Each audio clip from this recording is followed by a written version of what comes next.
I hear you talking a lot of the message from that, from everything you've been saying. It really, in some way, it could be boiled down to lots of things, but it could be boiled down to accountability, right? And I feel like when people go into business for themselves, there is some sense of, well, I don't want to answer to anybody. You know, I mean, you always hear that as like, well, I like being my own boss, or I like being, and it's like, I think the dark side of that coin is who are you accountable to, which I heard you speak to. Do you have any other thoughts just on accountability in terms of kind of running your own business? Well, first of all, what an amazing myth it is that you are not accountable to anybody if you open your own business or whatever it is, or I'm my own boss. I can't think of any jobs off the top of my head where that's true, right? You can be like, well, I'm an independent writer. Well, then the people that you're trying to get to read your stuff are the people that you're accountable to. And if you don't do a good job, they won't read it. You won't make any money, right? You can, if you sell a product, if you design computer software, if you are accountable to your customers, to your clients, the people depending on you. And so accountability when you're self-employed is actually at the highest level because you literally don't get paid unless you do the work and do a good job. I mean, the accountability, it's more accountable, right? And then there are a lot of companies, organizations, and we all know people who can hide within a company, you can play politics, where the accountability might be like, you know, this person's mad at you or you get in trouble for this, you get a slap on the wrist, but where, you know, companies don't fire people or you can kind of hide beneath the radar and the paychecks keep showing up. So that's a different level of accountability. Commission-based salespeople are inherently accountable, right? I used to have somebody in my life who say, you don't hold the loan officers accountable. I'm like, no, their paychecks do that, right? And so my job is not, I don't believe in sticks and carrots.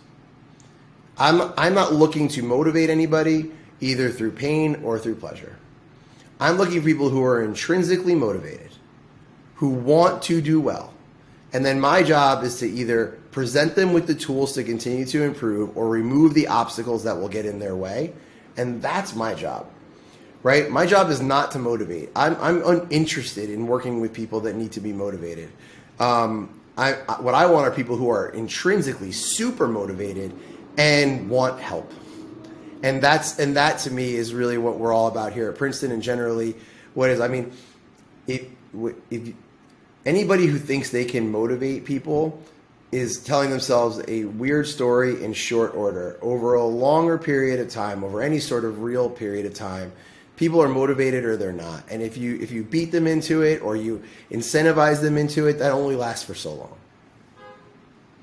It's like you said a minute ago, your awesome, flashy new car is only exciting for, 3 months, and then it's just your car. Think about even with the pandemic, right? Mm. We all hit a point where it was like, I can't stay in the house anymore. Right. Even if you were scared, right? Even if you were like, man, like you're like, I'm really worried about this stuff. Like, at some point, our ability to be worried about something for so long wanes, right? Our ability to be excited about something for so long wanes. And so even when there's like, what is life and death stuff, at some point you can only be so concerned about death for so long, right? Like it just feels different. I remember being panicked being in a public space during the beginning of the pandemic. And then it's like, not a lot of stuff changed between them and when we got the vaccines, but like at some point it was just like, I don't have the energy to be panicked anymore. I got to go to the supermarket. I got to get this food, right? And so those same lessons apply to all walks of life.